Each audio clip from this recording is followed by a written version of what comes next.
Hello दोस्तों, आज फिर मैं आपके लिए ज्ञान से भरी एक कहानी लेकर आया हूँ। ये कहानी है गौतम बुद्ध और एक दुखी भिखारी के बीच की कहानी है, जिससे जीवन का बहुत अच्छा ज्ञान मिलता है। एक बार की बात है कि महात्मा बुद्ध एक गांव में अपने शिष्यों सहित घने पेड़ की छांव के नीचे बैठे थे। आसपास के गांव से बहुत से लोग अपनी मानसिक समस्याएं लेकर महात्मा बुद्ध के पास आ रहे थे। महात्मा बुद्ध उन सब की मानसिक समस्याओं का समाधान दे रहे थे। सब लोग खुशी खुशी अपनी समस्याओं का समाधान पाकर वहां से लौट रहे थे। वहीं से कुछ दूर बैठा लोगों को बुद्ध के पास जाते देख एक दुखी भिखारी अपने भाग्य को कोसता हुआ यही सोचने लगा कि अभी कुछ देर पहले तो ये लोग दुखी मन से मुंह लटकाए उन महात्मा के पास गए थे और अब इतना खुश होकर कैसे वापस लौट रहे हैं। आखिर माजरा क्या है, जरा मैं भी जाकर देखूं कि वो महात्मा ऐसा कौन सा खजाना बांट रहा है।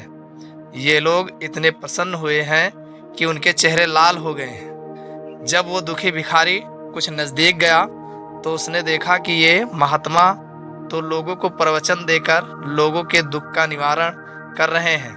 यह देखकर भिखारी के मन में भी तीव्र इच्छा हुई कि क्यों ना मैं भी इन महात्मा को अपना दुख बताऊं, मुझे भी अपने दुख का समाधान अवश्य मिलेगा।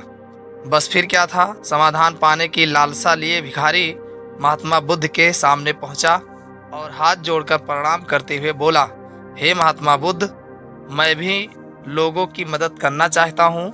मुझे लोगों की मदद करने की बहुत इच्छा है, लेकिन मैं कैसे मदद कर सकता हूँ। मैं बहुत गरीब हूँ, मेरे पास ना तो पैसे हैं और ना ही कोई ऐसी चीज जिससे मैं किसी की मदद कर सकूं।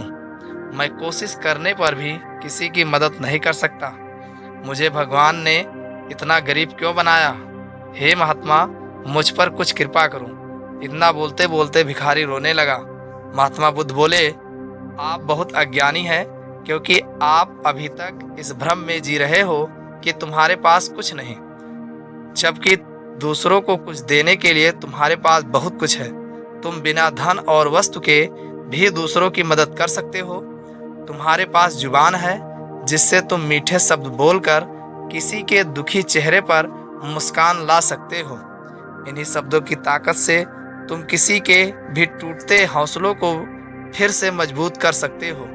इन शब्दों की शक्ति से आप किसी के भी मन में सकारात्मक विचारधारा के बीज बो सकते हो और उसे गलत रास्ते पर जाने से रोक सकते हैं। तुम्हारे दो हाथों से किसी भी कमजोर या लाचार व्यक्ति की सहायता कर सकते हो।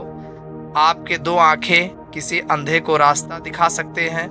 तुम किसी के लिए दुआ कर सकते हो, या हो सकता है कि उनके बुरे काम फिर से हो जाएं।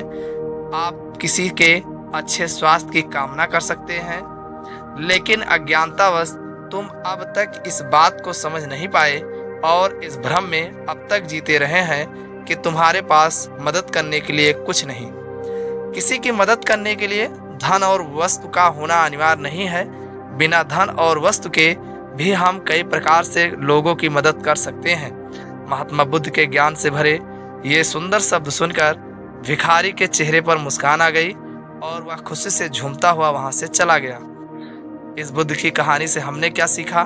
दोस्तों, महात्मा बुद्ध की इन बातों से बहुत कुछ सीखा।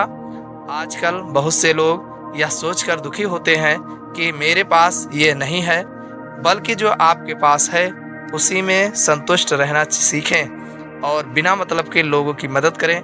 इन्हीं से आपको परम सुख की प्राप्ति होगी। तो दोस्तों, यह बुद्ध की कहानी आपको कैसे लगी कमेंट्स करके ज़रूर बताएं, तथा चैनल पर नए हो तो चैनल को सब्सक्राइब अवश्य करें।